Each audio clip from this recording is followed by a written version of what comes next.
እግዚአብሔር በዚህ ሳምንት እንዲህ ያደረገልን። እግዚአብሔር እንደዚህ እድል ሰጠኝ፣ እንደዚህ አሳልፎ ሰጠኝ፣ እንደዚህ ያሉ ሰዎች አገኘሁ። ከእንደዚህ ያለ መከራ ውስጥ ገብቼ እግዚአብሔር ረዳኝ፣ ክንዱን ሰጠኝና ተፈወሱ። የሆኑ ሰዎች ነበሩ ገባቸውና ጌታን ተቀበሉ። ደስ ይህን ዜና የምንነግርበት ቀን ነው የጌታ ቀን። ደቀ መዛሙርት የሐዋርያት ሥራን ሄዳችሁ ስታዩ ሲወሰብኩ ምናምን አውቀት በተሰባሰቡ ጊዜ ግን እግዚአብሔር ያደረገላቸውን በመንገዳቸው ያጋጠማቸውን ሁሉ ይናገሩ ነበር ይላል ለጴጥሮስ። ከዛ ክርክሩ ያመጣችሁ ከዛ ተነስታ ከምስክርነት ተነስታ እናንተ ሳምንት ተኝታችሁ ዛሬ ለመስማት ትመጣላችሁ። እንደዚህ ከሆነ የሁለት ጌታ ይፈውሳችሁ፣ ጌታ ይፈውሳል። አገልግለን ሳምንት ለመገናኘት ከመጣን ግን እሱ ደስ ይላል። ስለዚህ ቀሩ ሳምንታችን ቸርች ያልመጣንበት ሳምንታችን እግዚአብሔር የሰጠን የአገልግሎት ሳምንት ነው። አሜን አሜን አሜን። እግዚአብሔር ሊከብር ክንዱን ሊገልጥ ብርታቱን ሊያሳይ በእኛ ሊሰራ የእርሱ ወገኖች እንደሆንን ደስ የሚለኝ ልጄ ብሎ ሊመሰክርልን የተገባው ያ ሳምንት በግላችን ልንሰራ የተፈቀደ ሳምንት ነው። እዚህ ማህበረት የምናደርግበት ቃሉን እናነባዋለን። ማቴዎስ ምዕራፍ 3 ቁጥር 17 እነሆ በእርሱ ደስ የሚለኝ የምወደው ልጄ ይህ ነው የሚል ድምፅ ከሰማይ ተሰማ። እንደገና አሁንም ማቴዎስ 17:5 ላይ እንደዚህ ይላል፣ እርሱ እየተናገረ ሳለ ብሩህ ደመና ሸፈናቸው፣ ከደመናው ውስጥ በእርሱ ደስ የሚለኝ የምወደው ልጄ ይህ ነው እርሱን ስሙት የሚል ድምፅ አሁንም ከሰማይ ተሰማ። ክብር ለኢየሱስ ይሁን። ሃሌሉያ። ሁለተኛ ጴጥሮስ ምዕራፍ 1 ቁጥር 17 ምክንያቱም ከግርማው ክብር ይላል። ከምኑ ክብር? ከግርማው። የእግዚአብሔር ግርማ ክብሩ ያስደነግጣል። ከግርማው ክብር ይላል በእርሱ ደስ የሚለኝ የምወደው ልጄ ይህ ነው የሚል ድምፅ በመጣለት ጊዜ ከእግዚአብሔር አብ ክብርና ሞገስ ተቀብለዋል ይላል። ማ? ኢየሱስ። ሃሌሉያ። እዚህ ስፍራ ላይ ወደ ዝርዝር ነገሮች ስንገባ ጌታ በረዳን መጠን 6 ነጥቦችን እናያለን። በመጀመሪያ በዚህ ባነበብነው ቃል ውስጥ ሁለት መሰረታዊ መልእክት አለው። ሁለት መሰረታዊ መልእክት ይታያል። አንደኛው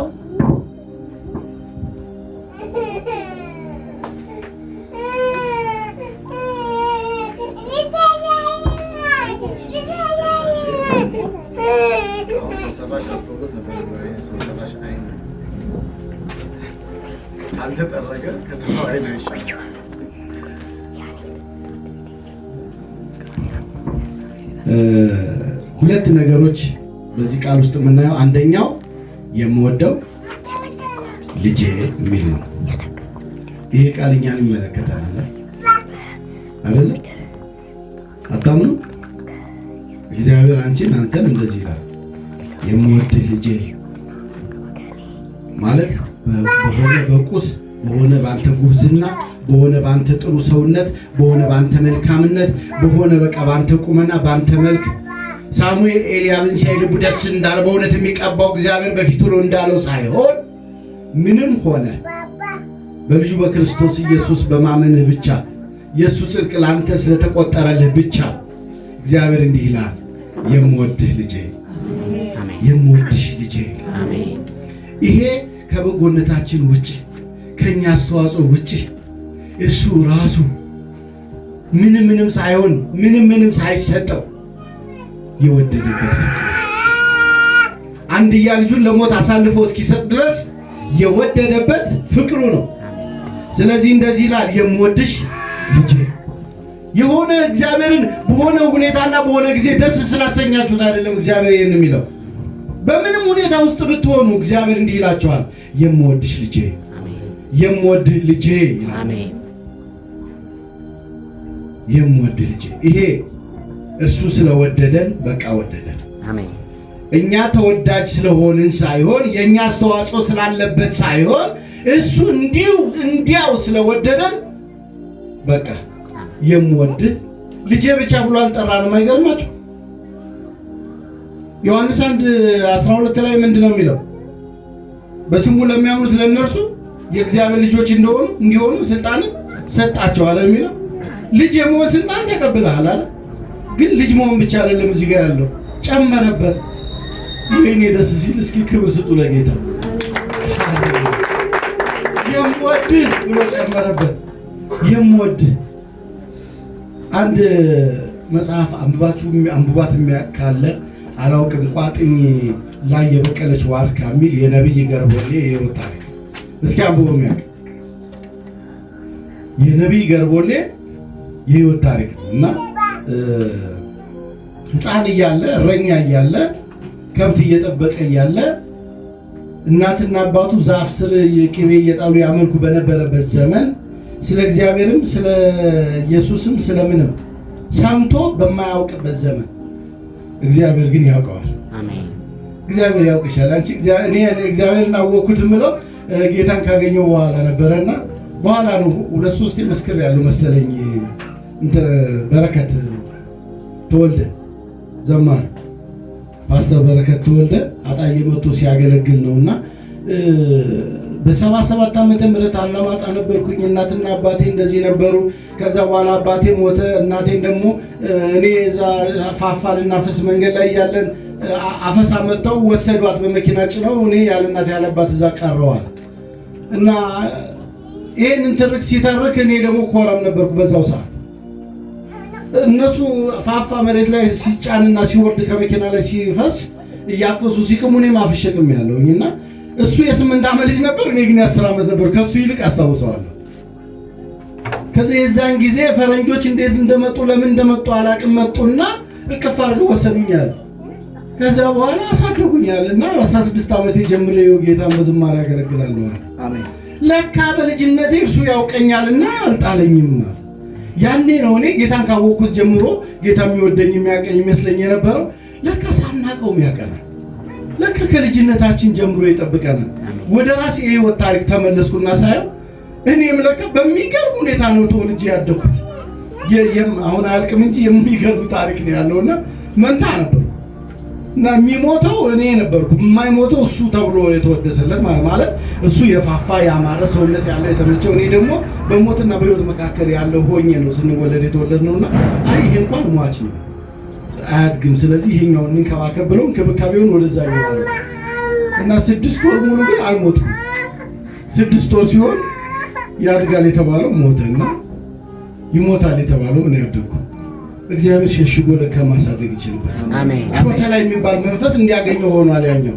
እኔ ከሾተ ላይ ጠብቆ እኔን አሳደገ። አሜን። ያኔ ጆሮዬን እዚህ ጋር ይቆረጣት ለዛ ሾተ ላይ ክብር ለኢየሱስ ይሁን። ከዛ በኋላ ያሳለፍኩት የህይወት ታሪክ ተነግሮ የሚያልቅ አይደለም። በቃ ተነግሮ የሚያልቅ አይደለም። ግን የእግዚአብሔር ጥበቃ መቼ እንደነበረ ሳላቀው ግን ሲጠብቀኝ ኖሯል። አሜን። እዚህ አዲስ አበባ ከተማ ላይ 15 ቀን ከዛፍ ላይ አድሬያለሁ። የሆነ ሀገር ላይ ቋጥኝ ላይ በጅብ ተከብቤ አድሬያለሁ። ጅቡ ሊበላኝ እየዞረ ቋጥኝ መውጣት አልቻለም። ትልቅ ቋጥኝ ስለነበር ሲነጋበት ትቶኝ ሄደ። አሜን። ብዙ በቃ ያለፍኳቸው መንገዶች አሉ። ክብር ለኢየሱስ ይሁን። አሜን። ለካ በዛን ጊዜ ሁሉ ጌታን እኔ አላውቀው፣ እሱ ግን ያገኛል። አሜን። እናንተ በማታውቁበት ዘመን ጌታ ያውቃል። አሜን። በቃ አደረገልን ብላችሁ ባላሰባችሁበት መንገድ እሱ እግዚአብሔር ያደርጋል።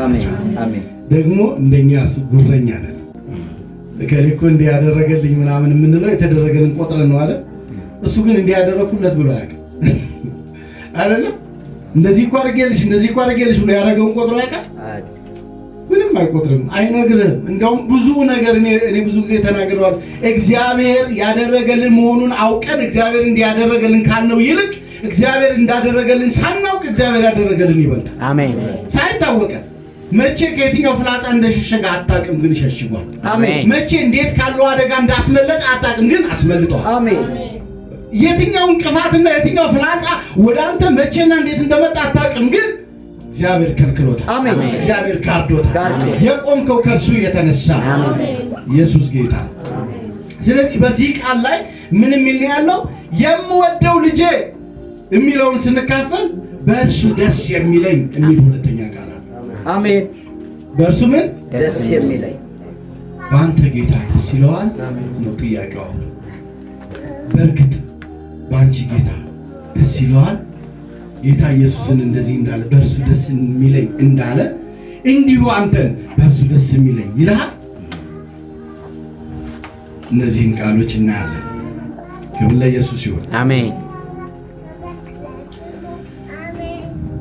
ኢየሱስ እንደዚህ ያለ በእርሱም ደስ የሚለኝ ብሎ እግዚአብሔር አብ ለኢየሱስ በልዩ ልዩ ስፍራ ላይ የመሰከረለት እንዴት ነው? እግዚአብሔር አብ ለልጁ ለኢየሱስ በእርሱ ደስ የሚለኝ ብሎ የመሰከረለትን ምክንያቶች እናያቸዋለን። እነዛ ምክንያቶች እስኪ ለኔም ይሆናሉ በሉ። ለኔም ይሆናሉ። ለኛም ይሆናሉ። በእርሱ ደስ የሚለኝ የሚለን ምን ስናደርግ እንዴት ስንሆን ነው? ክብር ለጌታ ይሁን። አሜን።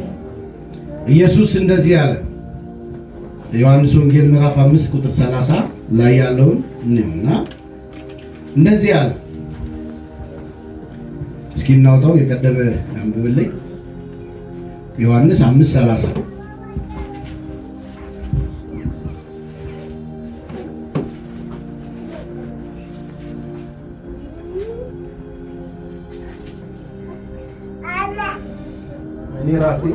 እኔ ከራሴ አንዳች ላደርግ አይቻልም። እንደሰማሁ እፈርዳለሁ፣ ፍርዴም ቅን ነው። የላከኝን ፈቃድ እንጂ ፈቃዴን አልሸምንም። ምን አለ? እኔ ከራሴ አንዳች ላደርግ አይቻልም።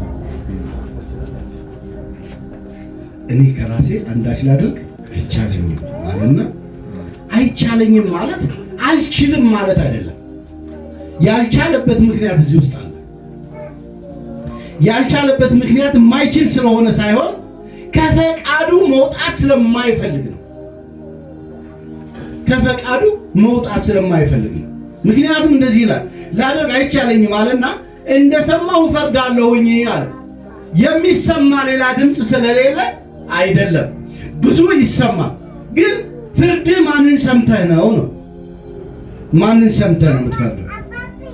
እንደሰማሁ እፈርዳለሁ ፍርድም ቅን ነው ይልና የላከኝን ፈቃድ እንጂ ፈቃዴን አልሻምና። ወገኖች ፈቃዳችሁን ትሻላችሁ ወይስ የላካችሁን ፈቃድ? ፈቃዳችሁን ልታደርጉ ትወዳላችሁ ወይስ የአምላካችሁን የአባታችሁን የጌታችሁን የኢየሱስን ፈቃድ? የእግዚአብሔር ፈቃድ መገለጫው ምንድን ነው? በምንስ ነው የምታውቁት? በምንስ ነው የምናውቀው? ይህ የምናነበው የእግዚአብሔር ቃል የእግዚአብሔር ፈቃድ የተገለጠበት ቃል ነው። ልዩ መገለጥ ተብለው በስነ መለኮት አተያይ ከሚታዩ ነገሮች አንዱ የእግዚአብሔር ልዩ መገለጥ የተገለጠበት የእግዚአብሔር ሕያው ቃል የእግዚአብሔር ቃል ነው። የእግዚአብሔር ቃል የሆነው ይሄ ቃል እንደ እግዚአብሔር ፈቃድ የሆነ ነው። የሚያመውም የሚመቸውም፣ የሚደላውም የማይደላውም፣ የሚያሳዝነውም የሚያስፈነድቀውም በዚህ ቃል ውስጥ ያለ ቃል ሁሉ የእግዚአብሔር ቃል ነው። የእግዚአብሔር ቃል የሆነው ሁሉ ከእግዚአብሔር ፈቃድ የወጣ ቃል ነው። ስለዚህ እንደ እግዚአብሔር ፈቃድ የሆነውን ወይስ የራስህን ፈቃድ ታደርጋለህ? ሰው የራሱ የሆነ ፈቃድ አለው። ስጋ የራሱ የሆነ ፈቃድ አለው።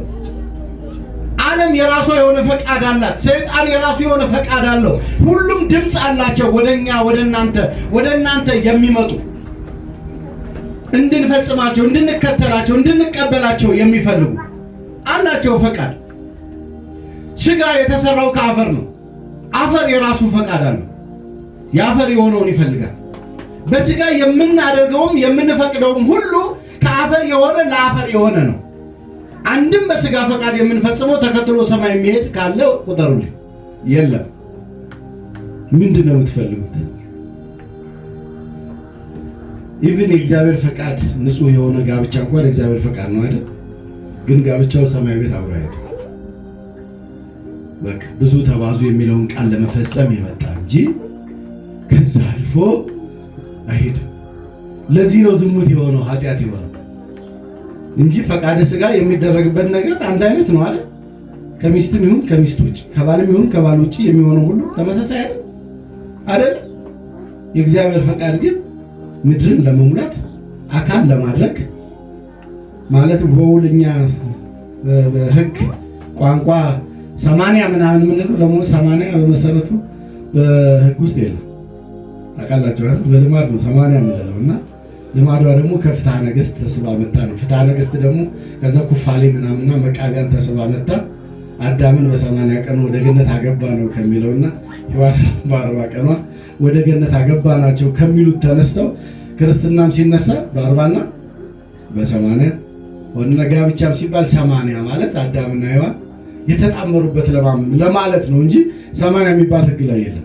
ነገር ግን ህግ ላይ በተቀመጠው መሰረት እንፈራረማለን፣ ሰርቲፊኬት እንቀበላለን። የጋብቻ ውል የሚባል አለ፣ ሀብትሽ በሀብት የሚባል አለ። በባህላዊ መንገድ ወደፊት ያፈራነውን እኩል እናደርግ ምናምን ይላል። ይሄ በሙሉ ብራዘር የተዋልከው ውል በሙሉ ለምን ያገለግላል ብላችሁ አስባችሁ ታውቃላችሁ? ለምን ያገለግላል? አጣምሮ እንዲኖር አፋቅሮ እንዲያኖራችሁ እና ማለት በ80 ነው ያገባው አስር አለ አይፈታትም። ላለመፍታቱ ዋስትና የሆነ ያፋቅራል። ውጤቱ መጨረሻ ምናልባት የፈታኝ እንደሆነ ሀብት ልካፈል አላቅሽም እንዳይል ለሀብት ነው።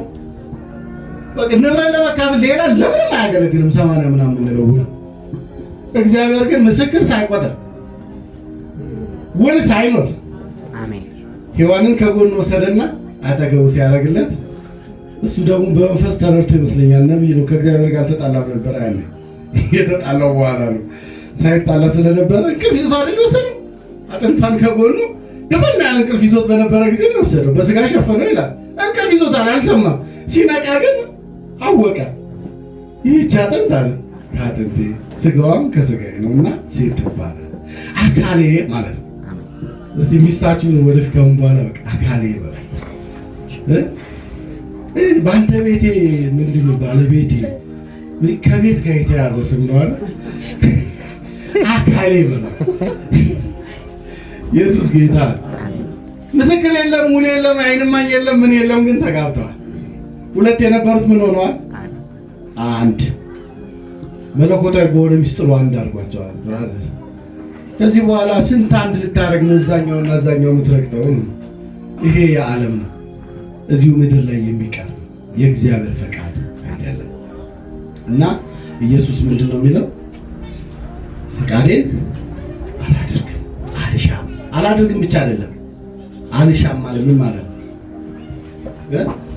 አልፈልግም ማለት እኮ አልፈልግም የሚባለው እኮ የማያስፈልግ ስለሆነ አይደለም ማለት በስጋ የማያስፈልግ ስለሆነ አይደለም እኮ። ግን በስጋ እጅግ በጣም የሚወደድ የሚፈለግ የሚናፈቅ እንኳን ቢሆን የቱ ይበልጣል እያለ ነው። እስኪ የሰማዩ ይበልጣል፣ የሰማዩ ይበልጣል፣ የእግዚአብሔር ይበልጣል፣ የእግዚአብሔር ይበልጣል። የማበላለጥ ጉዳይ ነው እንጂ የሚፈለግና የማይፈለግነቱ የማይፈልግ ስለሆነ አይደለም። ቆይ ሀብታም ቢሆን የማይፈልጋል? ዘመናዊ ሞዴል መኪና ቢኖረው ቢነዳ የማይፈልጋል? ወርቅ በወርቅ ዳይመንድ ቤት ውስጥ ቢኖር የማይፈልጋል? የለም እንኳን ምን ችግር አለ? አዎ ችግር የለውም። ግን ችግር የሚመጣው አማራጭ ውስጥ ከገባ በማንና በማን በእግዚአብሔርና በምትፈልገው በዚህ ነገር መካከል አማራጭ ውስጥ ከመጣ የዛን ጊዜ ቹዝ ዘ ቤስት ስትባል ማንን ትመጣለህ? እግዚአብሔርን ማያሳዝን እስከሆነ ድረስ ባለጠጋ ሁን፣ ምን ችግር አለ? እግዚአብሔር የሚከብርበት እስከሆነ ድረስ ለምን 20 መኪና አይኖርም? ምን ችግር አለ? የሄሊኮፕተር ይኑር፣ አውሮፕላን ይኑር፣ ምን ችግር አለ? አክብርበትና አክብርበት፣ ምን ችግር አለ? እሱን ትተህ የምትሄድ ከሆነ ግን ሁሉም ቢቀርብህ ይሻላል። ዛሬ ይሄ ቢዝነስ ያመልጠኛል ብለህ ከቸርች የምትቀር ከሆነ ቢቀርብህ ይሻላል። የምርጫ ጉዳይ ነው፣ የምርጫ ጉዳይ ነው። ስለዚህ ፈቃዴን አልሻም ብሎ ሲገልጽ እናየዋለን። እንደገና ምዕራፍ 8 ቁጥር 28 አሁንም ዮሐንስ ወንጌል 8:28 ስለዚህም ኢየሱስ የሰው ልጅ ከፍ ከፍ ባደረጋችሁት ጊዜ እኔ ሆን ዘንድ አባቴም እንዳስተማረኝ እነዚህን እናገር ዘንድ እንጂ ከራሴ አንዳች እንዳላደርግ በዚያን ጊዜ አውቃላችሁ። የላከኝም ከእኔ ጋር ነው። አባቴ ምን እንዳለ እንዳስተማረኝ አይደል?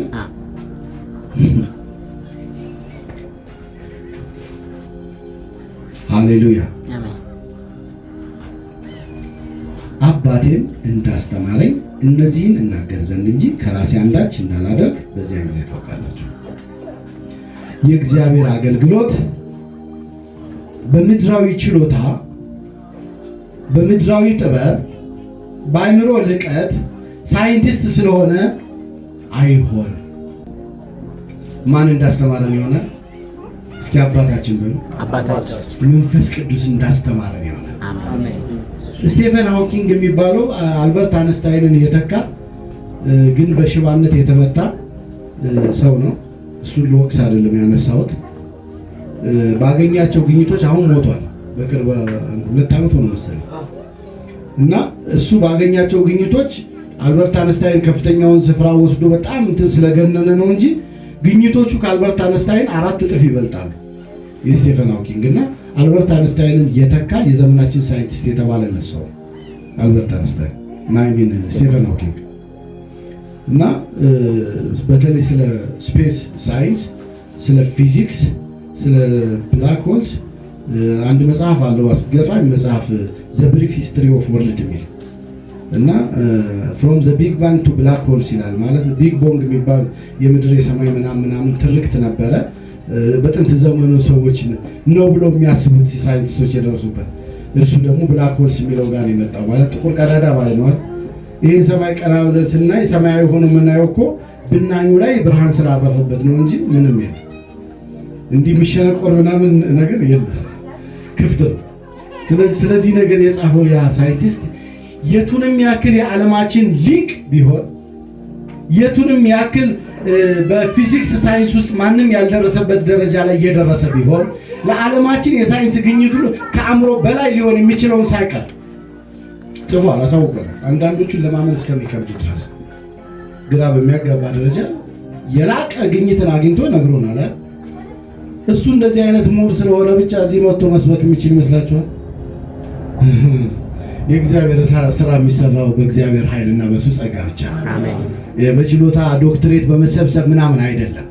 ፕሮፌሰር ከሌ ዶክተር ከሌ ብሎ ስለቆመ ሳይሆን ጌታ ከሱ ጋር ነው በሎሽ ጌታ ከሱ ጋር ነው። ጌታ ከሱ ጋር ይሰራል። መንፈስ አለበት። ሃሌሉያ አሜን። የእግዚአብሔር መንፈስ አለበት። የእግዚአብሔር መንፈስና የጸጋው ፍሬ ይታይበታል። እሱ ነው የሰማያዊው ዲግሪ። ኢየሱስ ጌታ፣ ኢየሱስ ጌታ። ሃሌሉያ። ኢየሱስ እንደዚህ ነው ያለው፣ ከራሴ አንዳች አልናገርም። ከማን የሰማሁትን? ከአብ የሰማሁትን። ከማን የተማርኩትን? ከአባቴ የተማርኩትን። እናንተስ ከአባታችሁ ከኢየሱስ ከጌታችሁ ከኢየሱስ ከመንፈስ ቅዱስ የተማራችሁትን ትናገራላችሁ ወይስ የመሰላችሁን ትናገራላችሁ? የሰማችሁትን የምትናገሩ ከሆነ ከአብ የሰማችሁትን ከኢየሱስ የሰማችሁትን ከመንፈስ ቅዱስ የሰማችሁትን ይሄ ቃል ያስተማራችሁትን የምትናገሩ ከሆነ ምክንያቱም የዚህ ቃል ደራሲ ማን ነው? መንፈስ ቅዱስ ስለሆነ አሜን። ስለዚህ ይሄን ቃል ሰምተን ተናገርን ማለት መንፈስ ቅዱስን ሰምተን የግድ ሬማ የሆነ ወይም ሎጎስ የሆነ ምናምን የሚለው ፍልስፍና ትተን እግዚአብሔር በቀጥታ በድምፅ አሁንም ይናገራል አይናገርም? እኔ ሰምቼ አውቃለሁ፣ በጆሮ ሰምቼ አውቃለሁ፣ ከልብ በሚወጣ ድምፅም ሰምቼ አውቃለሁ። ከልባችሁ ድምፅ ሰምታችሁ ታውቃላችሁ? በልቤ እንደዚህ ድምፅ ሰማሁ አላ ይናገራል። ዛሬ ግን የማይሻር የማይለወጥ ደግሞ የታመነ መሰረት የሆነ ቃል አለ። አሜን። ምክንያቱም አንዳንዴ ድምፅ ከሰይጣንም ይመጣል። ክርስቶስ ኢየሱስ እርሱ ክርስቶስ እንደሆነ የሚታመን መንፈስ ሁሉ ከየት ነው ይላል? ኢየሱስ ጌታ ነው የሚል ሰይጣን ነው። ያ አንደኛ ቆሮንቶስ 1:13-18 ነው ይላል። ማንም ኢየሱስ ጌታ ነው ሊል በእግዚአብሔር መንፈስ ካልሆነ በስተቀር ማንም ኢየሱስ ጌታ ነው ሊል እንደማይችል ሁሉ በእግዚአብሔር መንፈስ ኢየሱስ የተዋረደውን ሊል አይችልም። ኢየሱስ ጌታ ነው ማለትም በእግዚአብሔር መንፈስ ነው። ስለዚህ በእግዚአብሔር መንፈስ የእግዚአብሔር መንግስት መስራት እንጂ በሰይጣን መንፈስ የእግዚአብሔር መንግስት መስራት አይቻልም። ስለዚህ ለራሳችን ስንወስድ ግን ሁሉም ከእግዚአብሔር ነው ብለን ሁሉም መልእክት ከእግዚአብሔር ነው ብለን እንዳንመጥ እያቀለልን በእግዚአብሔር ቃል እየመዘንን እንውሰድ። ከወሰድን በኋላ ለእኛ የሚጠቅመንን እንውሰድ። የሚሰማን ከሆነ ወንድማችን ገንዘብ ልናደርገው ምንፈልግ ከሆነ እንምከረው እንጂ በጋዜጣ ላይ አውጥተን የወንድሞች ከሳሽ ሆነን የወንድሞችን ከሳሽ ተክተን እንዴ አናዝረው። የቤተ ክርስቲያንን ገበና የወንድምን ገበና አውጥተ ሚዲያ ላይ ማጋለጥ እኔ ከመንፈስ ቅዱስ የሆነ አገልግሎት ነው ብዬ አላስብም። ወንድምህን ምን አድርገው ነው የሚለው? ቢሰማ አይደል የሚለው? ለብቻው ንገረው። ባይሰማ በሁለትና በሶስት ወንድሞች ፊት ንገረው። እነሱን እምቢ ካለ ለቤተክርስቲያን ቤተክርስቲያን እምቢ ካለ እንደ አረሚ ቁጠረው እንጂ እንደው አውጥታ አጋልጠውም አይልም፣ ክሰሰውም ደብድበውም አይልም። በቃ እንደ ክርስቲያን እንኑር። አሜን አሜን። ክብር ለጌታ ይሁን። አሁንም ዮሐንስ 4:34 ያችን ሴት የሳምራዊቷን ሴት በውሃ ዳር ባገኛት ጊዜ ያችን ሳምራዊት ሴት በውሃ ዳር ባገኛት ጊዜ ከእሷ ጋር ሲነጋገር ቆይቶ ከዛ በኋላ እንግዲህ አጠራ አድርጌ ነው የምሄደውና ድጋሚ እንዳልጠማ ከዚህ ውሃ ደግሞ ምናምን ስጠኝ ስትለው ምን አላት? ሂጂና ባልሽን ጠርተሽ ነው ያለው። ባሏን ልጠራ በሄደችበት መካከል ግን ደቀ መዛሙርት መጡ። እርቦት ስለነበረ ምግብ ሊያመጡ ፈልገው ሄደው ምግብ ይዘው መጡ እና ስላራበው አይደለም ያን መልስ የሰጣቸው። አስተውላችኋል? ስላራበው አይደለም፣ ነገር ግን ፈቃዱ ምን እንደሆነ ለኛ ሊገልጽ ስለወደደ ለትውልድ እንዲሆን ስለፈለገ በልቻለሁ ሲል እነሱ ቶሎ ብለው በስጋ አሰቡና የሆነ ሰው የሚበላው አምጥቶለት ይሆናል። እሱ ግን እንደዚህ እንዳሰቡ አወቀና መልሶ ምናቸው የኔስ መብል የላከኝን የአባቴን ፈቃድ መፈጸም ነው። አሜን። አይ የዛች ሴት መገኘት የአብ ፈቃድ ነበረ። የነዚህ ሳምራውያኖች የድነት ወንጌል መስማት የእግዚአብሔር ፈቃድ ነበረ። በጠራራ ፀሐይ ማንም የማይሰማትና ማያገኛትን ሚስጥሯን የደበቀችውን በኃጢአት ውስጥ የነበረችውን ነገር ግን በልቧ እግዚአብሔርን ትጠብቅ የነበረችውን ያችን ሴት ማግኘት የእግዚአብሔር አብ አጀንዳ ነበር። ምክንያቱም ማንም ሊያገኛት አይችልም። ይህች ሴት ኃጢአተኛ ነች። 6 ባል ያገባች ነች። ከአይሁድ ስርዓትና ሕግ ውጭ ነች።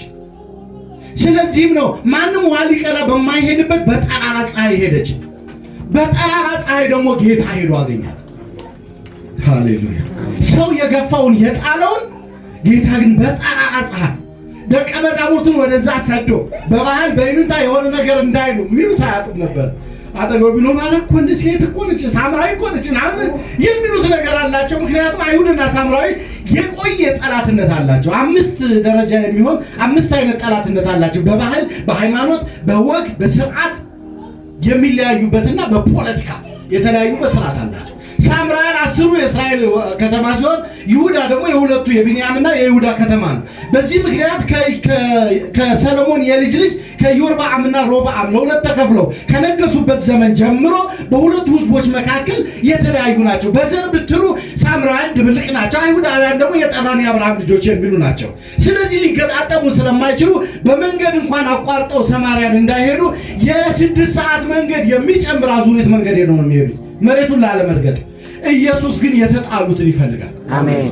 የወደቁትን ያነሳል። አሜን። ስለዚህ ማንም ደግሞ ከወደቁት ውስጥ ደግሞ ይህች ሴት ደግሞ ከሳምራውያን የባሰ ሳምራውያን ሳይቀር የጠሏት ሴት ነች። ጌታ ግን አገኛትና የልቧን ተናገራት። የልቤን የነገረኝን ኑና እዩ ብላ በአደባባይ ይመስለኛል እንደዚህ እኔ ሳስበው በቃ የሆነ ነጠላ እንዳበሻ ቢሆን ኖሮ ማለት ነው ነጠላ እንደዚህ አድርጋ የልቤን ነገረኝ ነውና ይወልኝ ያለች ይመስለኛል። ኢየሱስ ጌታ አሜን። የልብን ገልጦ የሚናገር ጌታ መጣ። ስለዚህ እነሱ ደግሞ ይቺ ዝሙት ይቺ ምናምን አላሉም። እስኪ ጉዷን እንያ አሉና ተሰብስበው መጡ። ጌታ ፊት መጡና ነገራቸው። ከዛ እንደዚህ ያለ አሁንስ ስለ ቃልሽ አይደለም፣ እኛ ራሳችን አይተነዋል። እርሱ በእርግጥ ሊመጣ ያለው ክርስቶስ ነው። ኢየሱስ ጌታ። የእግዚአብሔር አጀንዳ ይሄ ነበር እንጂ ሆዱ ስጋ ስለሚበላው ነገር አልነበረም የተናገረው። የኔ መብል ሌላ ነው ያለው ስለማይበላ አይደለም። እንደኔና እንደናንተ የሚርበው የሚጠመው የሚደክመው ጌታ ነው። ሃሌሉያ። ነገር ግን በዘመኑ ሁሉ የእግዚአብሔር አብን ፈቃድ እያገለገለ ሲያልፍ እኛ ደግሞ እርሱን ተከትለን እኔና እናንተ ደግሞ የእርሱ ተከታዮች ነን ብለን የምንል ከሆነ የአገልግሎት መንገዳችን የእግዚአብሔር ፈቃድ መሆን አለበት። ስለዚህ ነው ለኛ የነገረን። እኔ ደግሞ አለ የምበላው መብል አለኝ ያለና ስለ እንጀራ ሲያስቡ እነሱ አይደለም፣ የኔስ መብል የላከኝን ፈቃድ መፈጸም ነው። የእናንተስ መብል ምንድነው ወገኖች? አንደኛ ደረጃ የምትሰጡት ግምት የምትሰጡት የትኛው ነው? ክብር ለኢየሱስ ይሁን።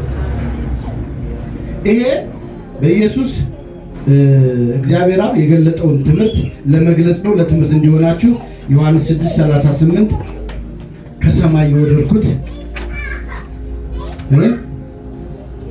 የራሴን ፈቃድ ላደርግ አይደለም ብሎ ሲገልጽልን እናያለን። እንደገና ኢየሱስ በመከራው ሰዓት በጭንቁ ሰዓት ደግሞ ጥቅሱን እናገር ዮሐንስ 4:34 6:38 ዮሐንስ 6:38 ማርቆስ 14:36 ሉቃስ 22:42 እና ማቴዎስ 26:42 እነዚህ ደግሞ ጥቅሶች ምን ይናገራሉ? ኢየሱስ በመስቀል ላይ ጣር ሊቀበል፣ ሊገረፍ፣ ሊደበደብ፣ ሊሰቃይ፣ ደሙን ሊያፈስ ሰዓቱ እንደቀረበ ባወቀ ጊዜ ተጨነቀ። እንደቀረበ ባወቀ ጊዜ ተጨነቀ። አያስጨንቅም? አንዳንዶቻችን ድንገት ደርሶብን ልንደበደብ እንችላለን። ግን አስቀድመን እንደምንደበደብ አውቀን መደብደብን መጠበቅና ደርሶ መደብደብ ይለያያል። እየገባችሁ ነው አይደል? እንደምትገረፉ አስቀድማችሁ አውቃችሁት ለመገረፍ ራስን አዘጋጅቶ መሄድና ድንገት ሳትፈልግ የፊትኝ ተይዘ መገረፍ ይለያያል። ኢየሱስ እንደሚገረፍ፣ እንደሚሰቃይ፣ ችንካር እንደሚገባበት፣ ራቁቱን እንደሚንጠለጠል አውቋል። እያወቀ ስለሆነ በስጋ ምን አለ? ተጨነቀ ይላል። ተጨነቀ እና በተጨነቀበት ሰዓት በጌቴሴማኒ ያቀረባት ጸሎት ነች።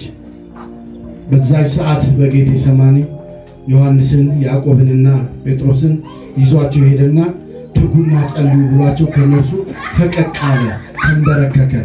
ወዙም ላቡ እንደ ደም ነጠብጣብ እስኪንጠባጠብ ድረስ በጣም ኮንሰንትሬት በሆነ መንገድ በጣም በተጨነቀ ሁኔታ ወደ እግዚአብሔር አብ ጸለየ።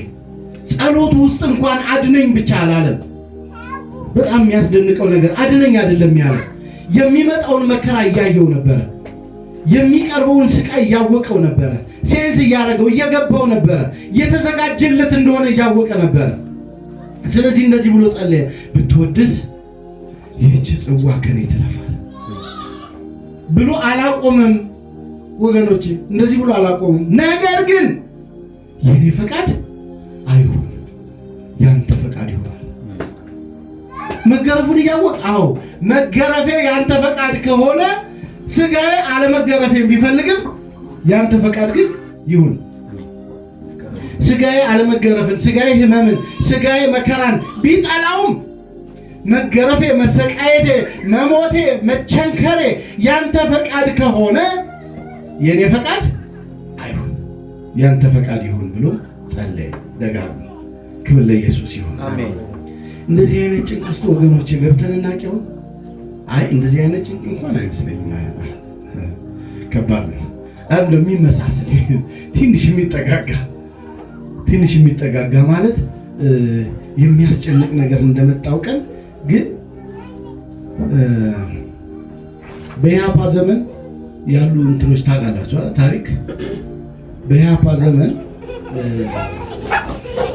በመንግስቱ ኃይለማርያም ላይ ግድያ ሙከራ ከተደረገ በኋላ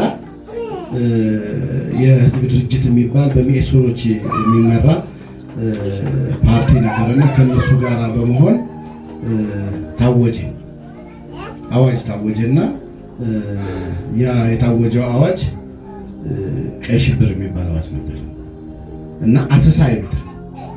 አሰሳና አፈራ ይሉታል። ማለት በየቦታው እየታሰሰ አዋጁ ኦልሬዲ ታውጇል አይደለም?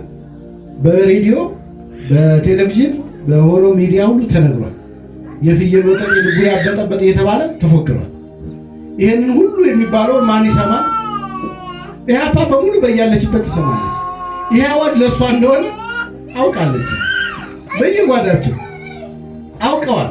ከተገኙ እንደማይለቃቸው ያውቃሉ። አቤት የዛን ጊዜ የነበረ ጭንቅ! በዚህ መካከል ምሳሌ ነው ያነሳሁት። በዚህ መካከል የእግዚአብሔር ፈቃድና ይሄ ጭንቅ ቢኖር በዚህ ጭንቅ ማለፍ የእግዚአብሔር ፈቃድ ቢሆን ማለት ነው። በአሰሳው ጭንቅ ውስጥ ማለፍ የእግዚአብሔር ፈቃድ ቢሆንና የእግዚአብሔር እንደ ፈቃድ እንደሆነ ብታውቁ፣ አይ በቃ ልግባ ብላችሁ ትገባላችሁ ወይስ ለማምለጥ ትሞክራላችሁ ከጭንቁ? እኔ ራሴን ልናገር፣ እኔ ለማምለጥ ነው የምሞክረው። ፈቃዱ ስለሆነ ይሄ ጭንቅ ይምጣብኝ ይለፍብኝ አልልም። ጌታ ካረዳ በስተቀር ከባድ እኮ ነው። የእግዚአብሔር ጸጋ ካረዳ በስተቀር ከባድ ነው። እስጢፋኖስ ሊወግሩት ሰብስቦ እንደተዘጋጁና መወገር እንደተወሰነበት አውቋል አይደል? ግን የእግዚአብሔርን ፈቃድ ቆሞ ይናገር ነበር። ምን ረዳው? ጸጋ ረዳው። ሰውም ጸጋ ካረዳው በስተቀር አይችልም። ነገር ግን ደስ የሚለው ነገር በመከራ በምንሆንበት፣ በጭንቅ በምንያዝበት፣ ወጥመድ ውስጥ በገባንበት፣ አጣብቂኝ ውስጥ በተገኘንበት ጊዜ የማይተወን ጀርባውን የማይሰጠን ነገር ግን ረድቶ የሚያሻግረን የመቻልን አቅም የሚሰጠን፣ ሃሌሉያ፣ የምንችልበትን ጥበብ የሚሰጠን፣ ጠላቶቻችንን የሚመክት፣ ሐሳብን የሚያስቀይር፣ ማለፍ ካለብንም ደግሞ በደስታ ማለፍ የምንችልበትን አቅም የሚሰጥ ያልተወን አምላክ ዛሬም አለ። የማይጥልህ አምላክ ዛሬም አለ። የምወድህ ልጄ ብሎ የሚጠራህ አምላክ ዛሬም አለ። ኢየሱስ ጌታ ዛሬም አለ። በእርሱ እንበረታለን። ሁለተኛ፣ ስለዚህ መከራ፣ ስለዚህ ስቃይ፣ ስለሚያልፈው ነገር የእግዚአብሔር ፈቃድ እንደሆነ ኢሳይያስ አስቀድሞ ተናግሮ ነበር። በኢሳይያስ በወንጌል በትንቢተ ኢሳይያስ ምዕራፍ 8 ቁጥር 13 ላይ ምን ይላል? ማንንም ሰው ለማንም ሰው እንደሚሆን ነው የሚናገረውና ምንድነው የሚለው? እንደ ፈቃድህ ከማድረግ ብትቆጠብ ይላል እግዚአብሔር ይሰማል። ማለት ምን ማለት ነው? እንደ ፈቃድህ ሳይሆን እንደ እግዚአብሔር ፈቃድ ለማድረግ ብትወስን እግዚአብሔር ምን ይላል? ይሰማሃል።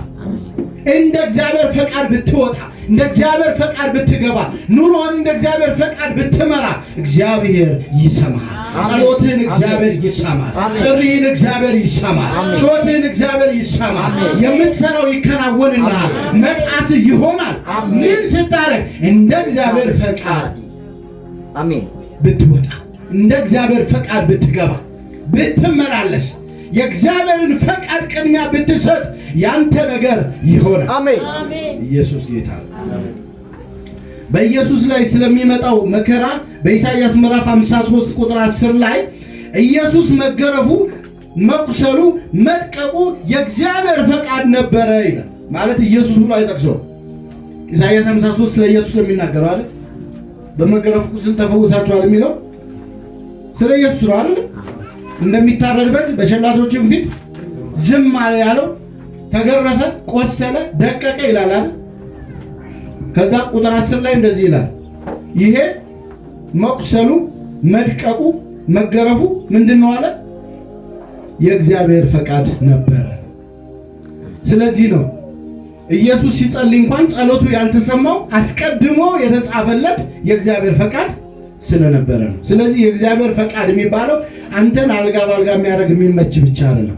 እስኪ የማይመች የእግዚአብሔር ፈቃድ የሆነ መንገድ አለ። አጠገባችሁ ያለው ሰው ለስጋ የማይመች በዓለማዊ ፍጥረት የማይመች ለውስጥ ስሜታችሁ የማይመች ግን የእግዚአብሔር ፈቃድ የሆነ መንገድ አለ። ፈቃዱ ከሆነ እግዚአብሔር ጸጋ ይረዳችኋል። ደስ ብላችሁ ጨልጡት። አሜን።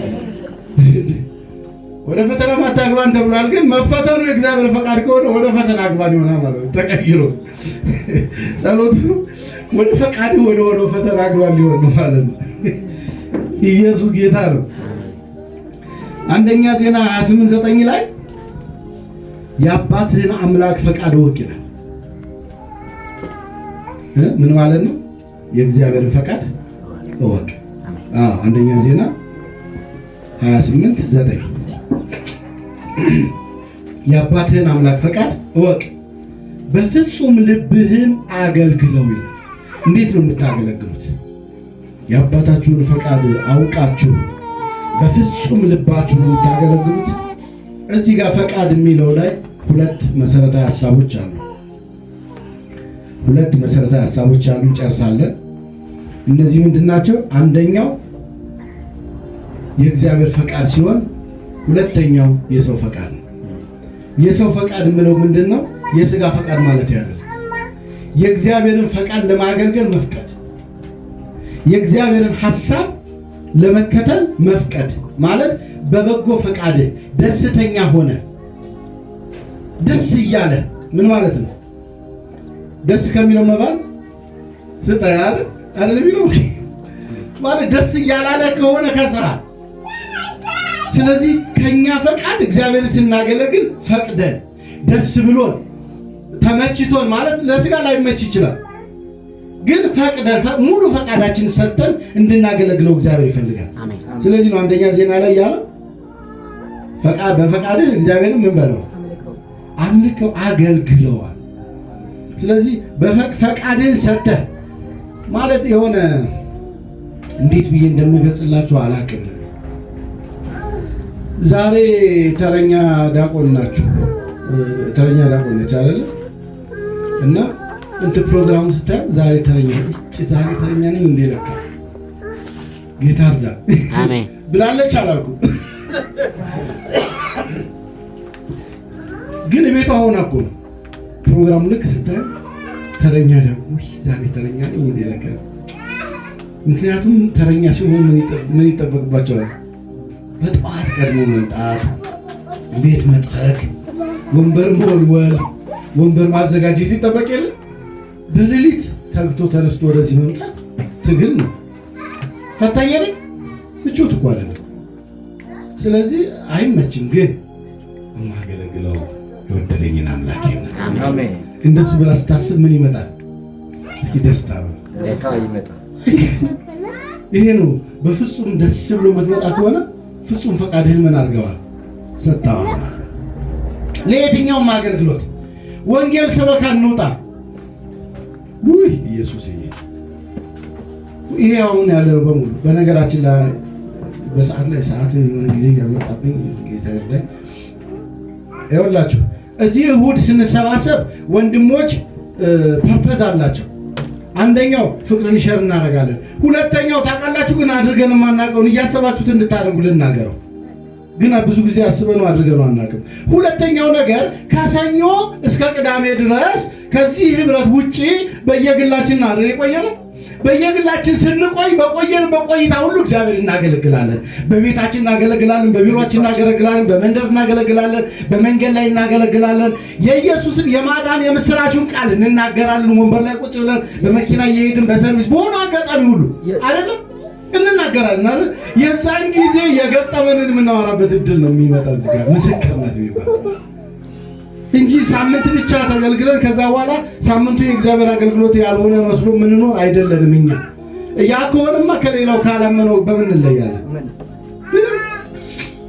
እግዚአብሔር በዚህ ሳምንት እንዲህ አደረገልን። እግዚአብሔር እንደዚህ እድል ሰጠኝ፣ እንደዚህ አሳልፎ ሰጠኝ፣ እንደዚህ ያሉ ሰዎች አገኘሁ። ከእንደዚህ ያለ መከራ ውስጥ ገብቼ እግዚአብሔር ረዳኝ፣ ክንዱን ሰጠኝና ተፈወሱ። የሆኑ ሰዎች ነበሩ ገባቸውና ጌታን ተቀበሉ። ወይ ደስ ሲል! ይህን ዜና የምንነግርበት ቀን ነው የጌታ ቀን። ደቀ መዛሙርት የሐዋርያት ሥራን ሄዳችሁ ስታዩ ሲወሰብኩ ምናምን አውቀት በተሰባሰቡ ጊዜ ግን እግዚአብሔር ያደረገላቸውን በመንገዳቸው ያጋጠማቸውን ሁሉ ይናገሩ ነበር ይላል እንደ ጴጥሮስ። ከዛ ወደ ክርክሩ የመጣችሁ ከዛ ተነስታ ነው ከምስክርነት ተነስታ እናንተ ሳምንት ተኝታችሁ ዛሬ ለመስማት ትመጣላችሁ። እንደዚህ ከሆነ የሁለት ጌታ ይፈውሳችሁ፣ ጌታ ይፈውሳል። አሜን። አገልግለን ሳምንት ለመገናኘት ከመጣን ግን እሱ ደስ ይላል። አሜን። ስለዚህ ቀሪው ሳምንታችን ቸርች ያልመጣንበት ሳምንታችን እግዚአብሔር የሰጠን የአገልግሎት ሳምንት ነው። አሜን አሜን በል አሜን።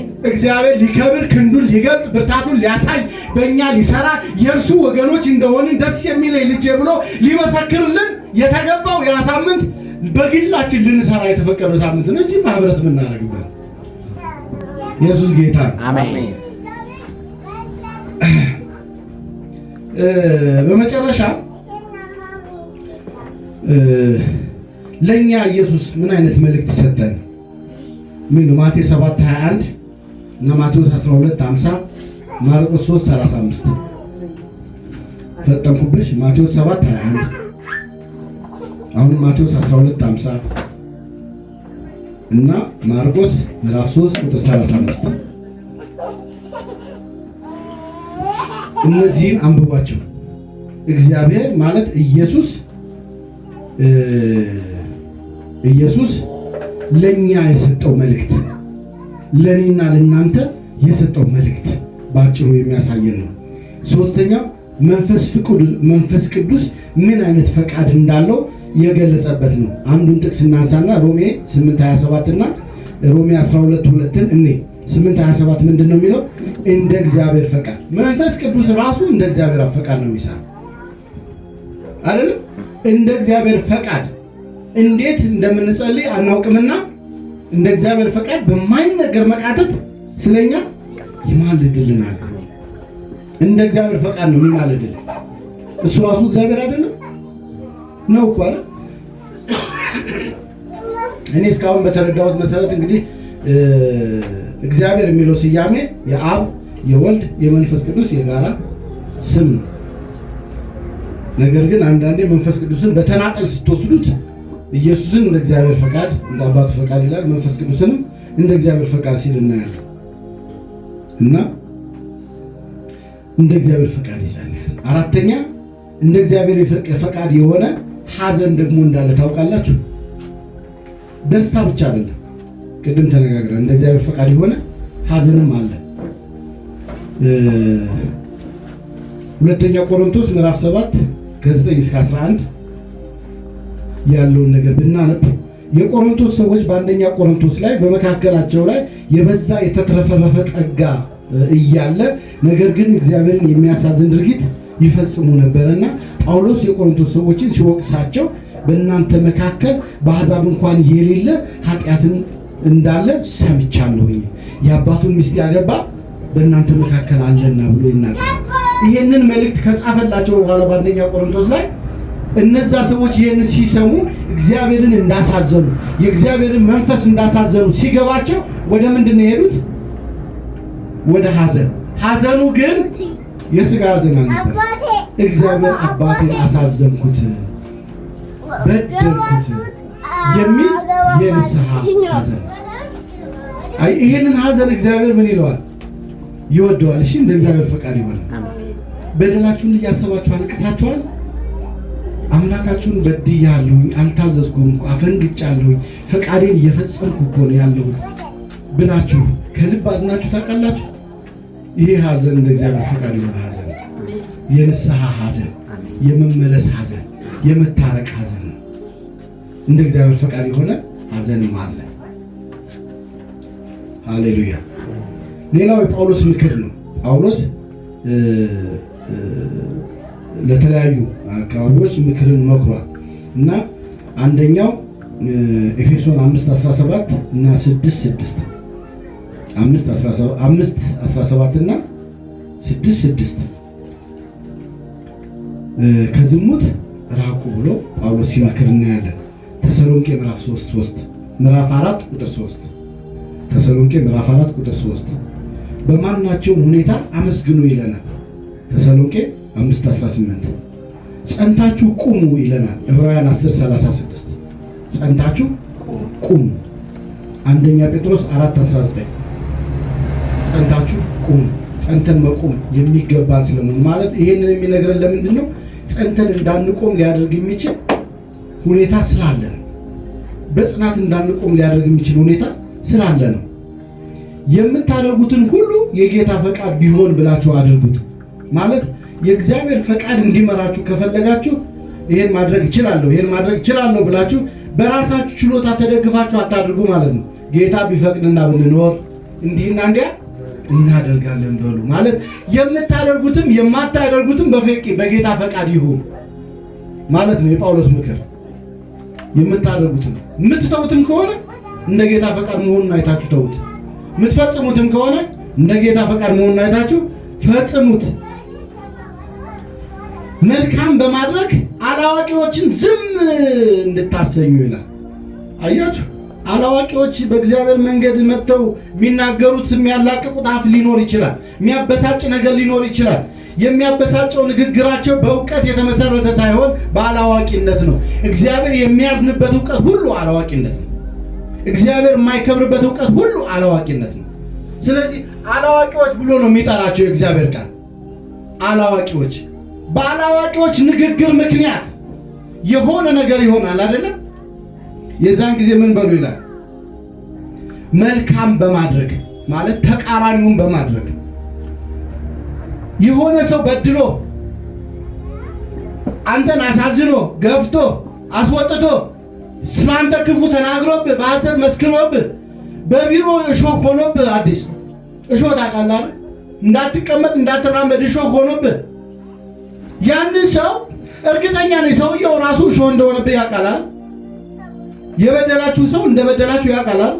ስለዚህ ምን የሚጠብቅ ይመስላችኋል? አጸፋ አይደል? ለበደለ ሰው በደል አይደል የሚገባው? ስለዚህ የሆነ ቀን ሲያገኝ የሆነ ጊዜ ሲያገኝ የሆነ እድል ሲያገኝ ይበቀለኛል ብሎ ይጠብቃል። የሆነ ምናምን ትናንትና ሳልወድ እስላሙ ንስሐ አስገባኝ። ትናንትና ከትናንት ወዲያ መቼ ነው?